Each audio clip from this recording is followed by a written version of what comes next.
when something is stolen, people don't realize how many different people and entities are involved. You have the criminal who stole the artwork.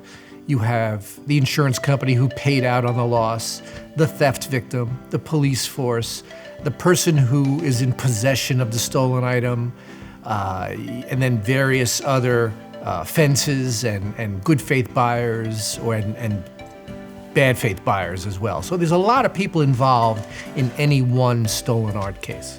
My role is to coordinate all of them. The police are looking for the criminal, but they're not necessarily looking for the artwork. The victim wants his artwork back. The insurance wants to help the victim, they're insured, in getting the artwork back and possibly regaining the proceeds that were paid out after the theft and, helping their insured get the artwork back. The possessor of the stolen artwork is looking to either get paid a finder's fee or, sometimes they want to get reimbursed.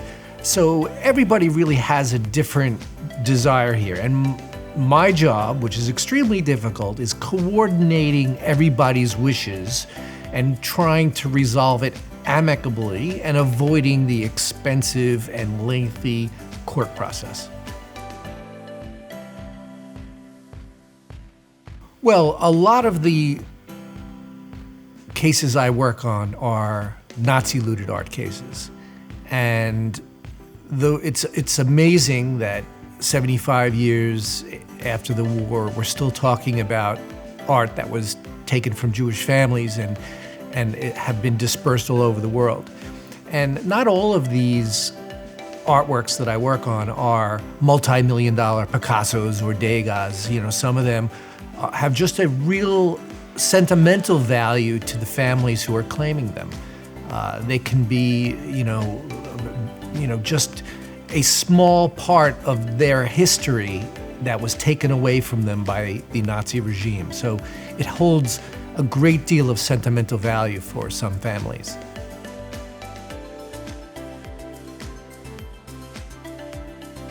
I had a case here in Cologne 10 years ago, which was just fascinating.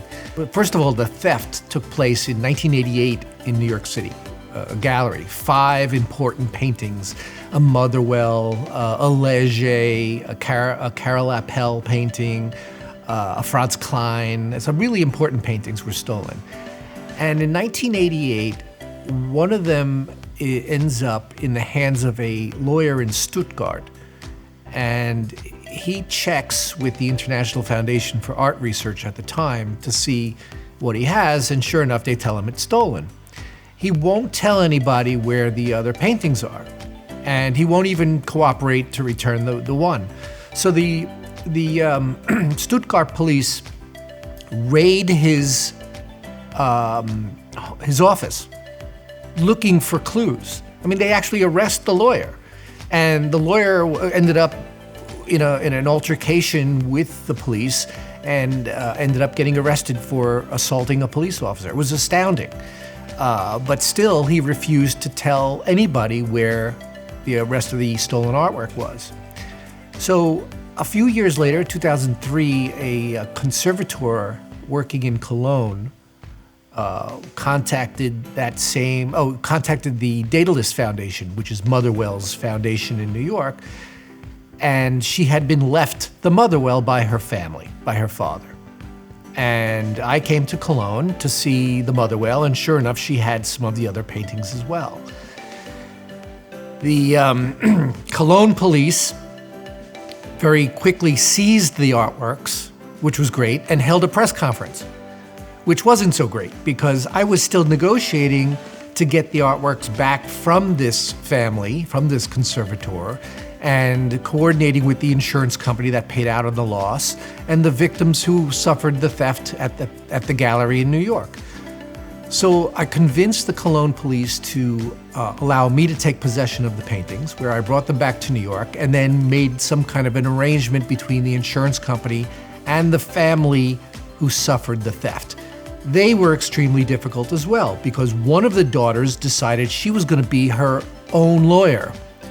And the other daughter, who was claiming the piece, was a writer for the New York Times, and she basically told me that if she didn't like the way it went, that she was going to publish an article on everything that happened. So it took 9 months, and we worked out an arrangement to sell the paintings. The insurance company got paid their payout amount. The family got paid something towards the artwork that was stolen. Everybody was reasonably happy except the conservator in Cologne who had stolen artwork in her possession. She got nothing.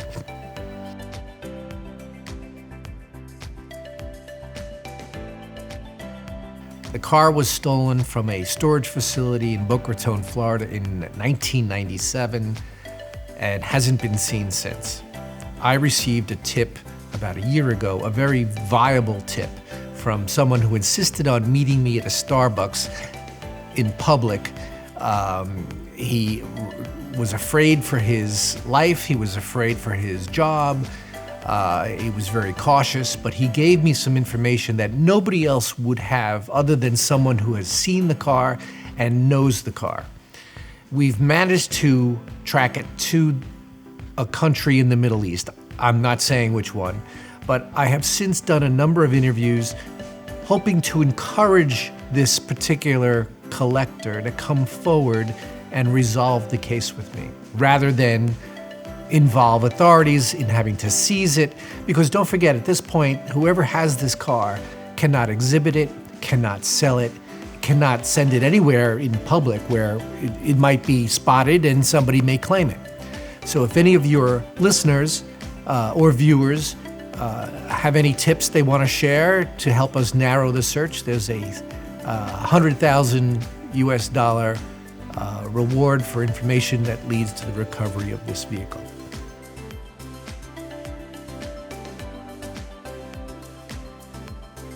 Now, news travels through the internet, it travels instantly, thefts are reported all over the world, there are a number of databases that are recording these thefts, and it makes it very difficult for criminals to sell stolen artwork.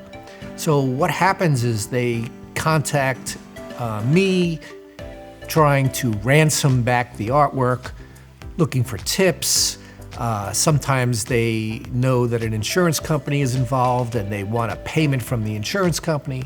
But I must say that, we don't pay criminals under any circumstances. It's illegal, it's unethical, and it's something that my insurance company clients refuse to do. Their reputations are more important than getting back something in a illegal or unethical manner. When the thieves can't sell the artwork, that's when they tend to go underground.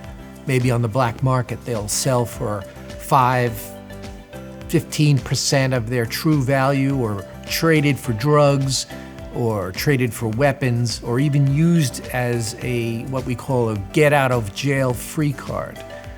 Let's say a cocaine smuggler has one of these stolen works of art, is arrested, and is looking to lower his sentence. He'll come forward to the prosecutors and say, look, I know where some stolen art is. Maybe you'll charge me with lesser crime or give me lesser of a jail sentence if I tell you where this famous stolen art is.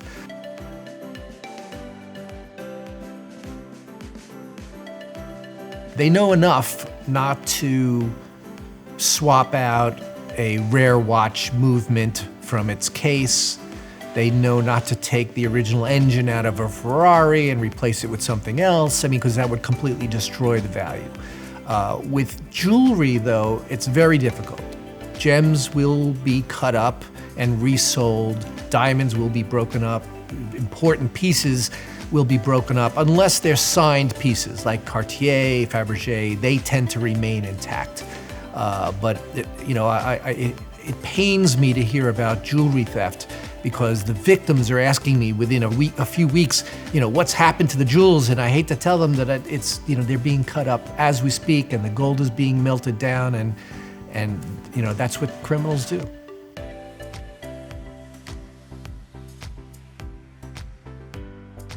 Well, technology has improved greatly.